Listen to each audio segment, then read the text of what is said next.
मु माधव आपण मानक स्वागत करुछि। सर्वप्रथमे आमर गैंगटॉक फास्ट व्यू पॉइंट जहाँ रही आमर मेमोरियल फ्लावर गार्डन गैंगटॉक एहिठारु आमर 10 टी आमर जो लोकल स्थान गुड़िक रही आमे देखा आसतु। वर्तमान आमे सर्वप्रथमे टिकेट काटिकी एही माने बगीचा भितर को आमे प्रवेश करिवु। प्रत्येक व्यक्ति 20 टका खर्च होउची, तेणु यही टिकेट पर ही भितर को प्रवेश करूँ। आसतु आमे देखा भितर दृश्य।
वर्तमान आमे प्रथम व्यू पॉइंट देखि सारिबा परे बाहरी जीवु आमर द्वितीय पॉइंट को। देखंतु कि सुंदर पहाड़ गुड़ी को आमे थिबा स्थान रो बहुत तले अछि। आमे वर्तमान आमे 14,000 फुट ऊपर अछु, जहा कि गैंगटॉक आम ओडिसा रो एक अन्य धरण स्थान। एठारे कोनोसी प्रकार रो आमर चाष हो पारे नहीं, किंतु एठारे लोक मानकर रोजगार बहुत। देखंतु परिवेश आसिले लागिबो जेमिति कि मु आउ पुनर्बार ओडिसा फेरबी नहीं, कहीं ना एठारे कोनोसी समय रे मध्य खरा आपण पाई परिबे नहीं। प्रत्येक समय रे ठंडा, बहुत ठंडा परिवेश, आपणकर धूली उड़ीबार नहीं, वायु दूषित होबार नहीं।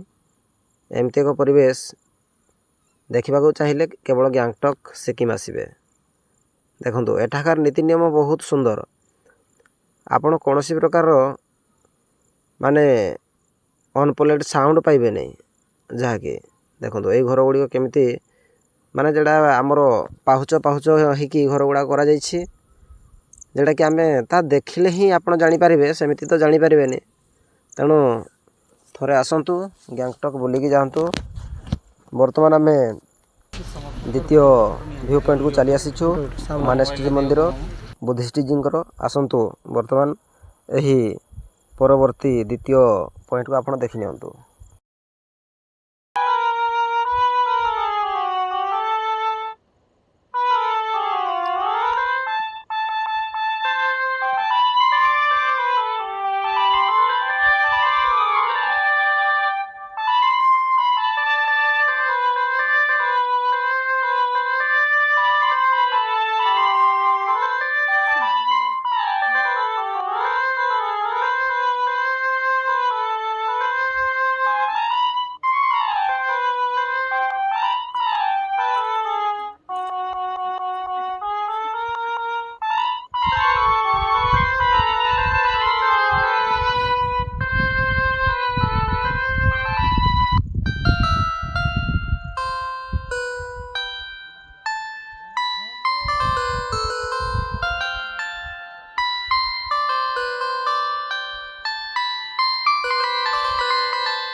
ବର୍ତ୍ତମାନ ଆମେ ଗ୍ୟାଙ୍ଗଟକ୍ର ତୃତୀୟ ସ୍ଥାନକୁ ଯାଉଛୁ, ଯାହାକି ଆମର ହନୁମାନ ଟକ୍।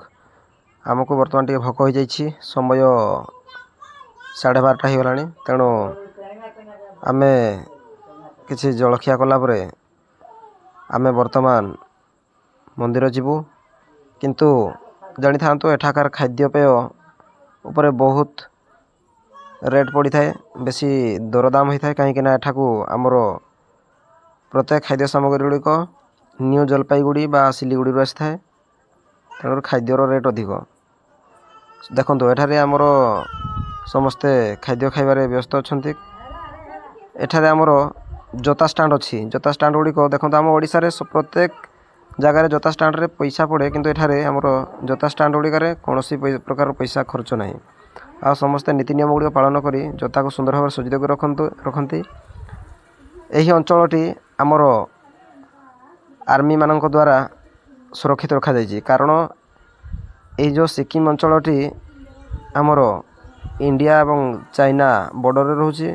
ତେଣୁକରି ଏଠାରେ ରାସ୍ତାଘାଟ ପ୍ରତ୍ୟେକ ଜିନିଷ ଗୁଡ଼ିକ ଆମର ଆର୍ମି ଫୋର୍ସଙ୍କ ଦ୍ୱାରା କାର୍ଯ୍ୟରତ ରହୁଛି।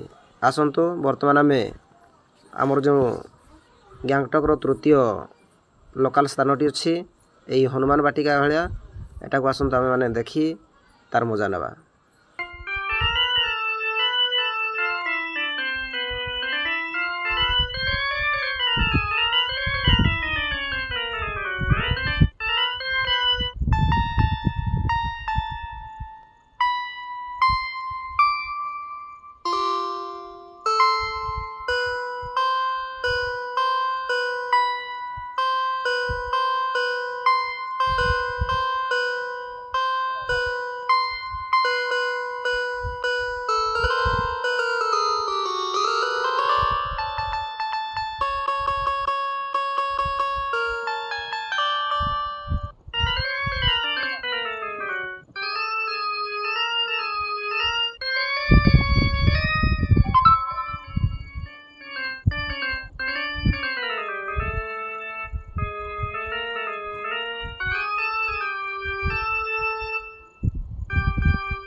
ବର୍ତ୍ତମାନ ଆମର ଗଣେଶ ଟକ୍ରୁ ବାହାରି ଯାଉଛୁ। ସେଇ ଗଣେଶ ଟକ୍ର ରାଇଟ୍ ସାଇଡ଼୍ରେ ହିମାଳୟ ଜୁଲୋଜିକାଲ ପାର୍କ ଅଛି। ସେଠାରୁ ମାତ୍ର 3 କିଲୋମିଟର ଦୂର। ଗାଡ଼ି ନେଇକି ଯିବା ପାଇଁ ହେଲେ ଟଙ୍କା 1000-1500 ପୁଣି ଲାଗିବ। ଟିକେଟ୍ ଛାଡ଼ିକି ଟିକେଟ୍ 200 ଲେଖାଏଁ ରହିଛି।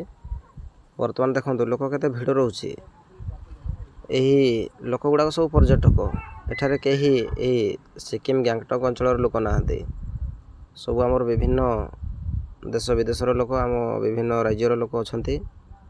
ଦେଖନ୍ତୁ ଏଇଗୁଡ଼ାକ ସବୁ ଯେତେ ବି ଭିଡ଼ ରହୁଛି ଗାଡ଼ି, ସବୁଗୁଡ଼ାକ ଟୁରିଷ୍ଟ ଗାଡ଼ି। ଏଗୁଡ଼ାକ ସବୁ ଅନୁମତି ନେଇକି ଆସିବା ପାଇଁ ପଡ଼ିବ। ଆପଣ ଚାହିଁଲେ ମଧ୍ୟ ଗାଡ଼ି ଏଠାରେ ଆଣିପାରିବେ ନାହିଁ, କାରଣ ଆପଣଙ୍କୁ ଅନୁମତି ହିଁ ମିଳିବ ନାହିଁ। ଦେଖନ୍ତୁ ଏଇ ହେଉଛି ଆମର ଆଉ ଗୋଟେ ଭ୍ୟୁ ପଏଣ୍ଟ। ଏଠାରେ ମାତ୍ର ଆମର ଗଣେଶ ଟକ୍ରୁ କିଛି ରାସ୍ତା ଗଲା ପରେ ଆମର ସହରର ଦୃଶ୍ୟ ଦେଖିବା ପାଇଁ ଗୋଟିଏ ପଏଣ୍ଟ ଅଛି। 5 ନମ୍ବର ପଏଣ୍ଟ ଭ୍ୟୁ ପଏଣ୍ଟ ରହିଛି। ଆପଣ ମଧ୍ୟ ଏଠାରେ ଆସିକି ରହିବେ। ବାମ ପାର୍ଶ୍ୱରେ ପଡ଼ିବ। ଆପଣ ବ୍ୟାକ୍ କଲା ପରେ ଏହି ଅଞ୍ଚଳକୁ ମଧ୍ୟ ଆପଣମାନେ ଟିକେ ଦେଖି ନିଅନ୍ତୁ।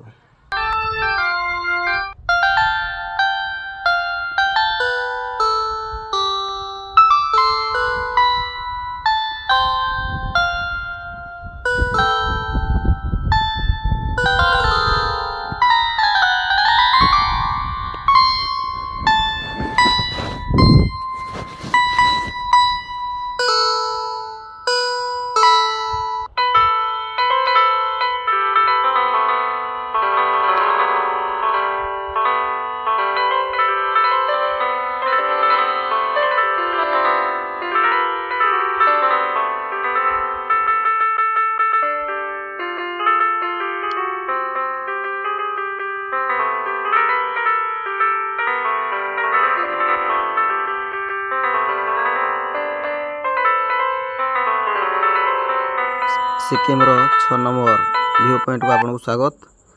एठारे गोटे छोट वाटरफॉल अच्छे। यही वाटरफॉल रे मतलब बहुत भीड़ लोक रहते। यही वाटरफॉल टी आम ओडिशार दर्शक मान को भल लगनी, कहीं आम ओडिशार जेहेतु बहुत सुंदर सुंदर वाटरफॉल गुड़ रही। तथापि चलतु आम देखने वाटरफॉल टी केमती कौन लगुच।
बर्तमान आम गोटे भोक हो जाए। भोक है आम खाद्य खाई नेबू। एटार गोटे छोट स्टल अच्छी यही वाटरफॉल पाखरे।